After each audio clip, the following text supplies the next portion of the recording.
মেজাজটা গরম করে নিলি আবার। তোর মতো কাদেম কত হয়েছিলাম। আবার যা তারা দিব আয়।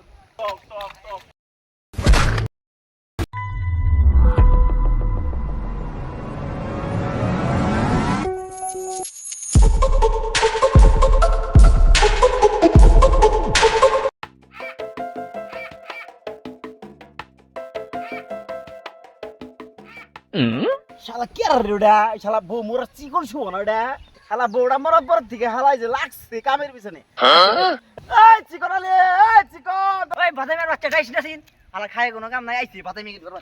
এই বউ মরাইতি মেয়ে মরাইছে তোর হ্যাঁ কি হইছে তোর তোর ডাক দিছি দিকে ক্ষয় গেছে ধরে 100 দিন কইছি তুই আমার বউ মরাই দিম কবি না। তুই যে বউ মরাইতিম কইলে খেবস তুই যে বউ মরার পরে তার তোর বিয়া করলি না তোর এত জোর করে কইলাম রে এই চিকুর বাচ্চা এটা বিয়া করাই দে শালা বিয়া করলি না এখন এই যে কামাই করতেছস এই অর্থ সম্পত্তি খাবো কারণে তোর বউ বুলান নাই হালা নো খেলবার যাই আয় তোর মতো বেকার চোদা খেলার টাইম নাই আমার। এই দোস্ত ও আত্মার একটু শান্তি দে নু আজকে ফুটবল খেলে ভালো লাগবো মনটা চাঙ্গ হয়ে যাবো গা চাঙ্গা তুমি খেলো গা। আয় দোস্ত আয় আয় বাদামের বাচ্চা হর দিনের দিকে হর।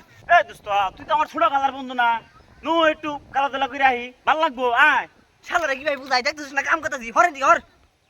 শালার তো না নিয়ে গেলে খেলা জমবো না কি একলা একলা খেলন যাবো শালার নিয়েই জানা দোস্ত তোর সাথে তো খেলা জমবো না দোস্ত আয় আয় খেলা তোর খেলা নিয়ে মারে না খেলো। তাহলে আয় দোস্ত তাড়াতাড়ি আয় তাড়াতাড়ি আয় আমি ফুটবল খেলবো না হাডুরে খেলবো তোর হাতে। কে দোস্ত আমরা খেলবি না কে আমি খেলবার গেলে ভার ভেঙে জায়গা আবার 2-4 জন পুলান হাসপাতালে জায়গা তার কি কাম আছে হাডুরে খেলবো আয়। আচ্ছা ঠিক আছে আমি তোর হাতে হাডুড়ি খেলবো আয় আয় লুঙ্গি কাছে যায় আয়। শালা চিকনার বাচ্চা খারাপ আইতাছি তোর তো ফুদিলে উড়ে যাবি কি আজকে তোর আজকে ফাটা ফাটা বানালাম আজকে আইতাছি খারাপ মেজাজটা গরম করে নিলি আবার। তোর মতো কাদেম কত হয়েছিলাম আবার তুই জানিবার রাইছস। ওটা দেখা যাবো নি খেলা শুরু করা কে দেখি কিরকম প্লেয়ার তুই আমার হাডুরু খেলা সম্পর্কে তোর কোনো ধারণা আছে? আমি হাডুরু খেলে আইরে গিনেস বুকে নামলে আনিছিলাম কিন্তু খাতা আছিল কলম আড়াই গেছাল গা। তোরে মাইরে আইরে গিনেস বুকে নামলে আমু। আয় আয় যা তারা দিব আয়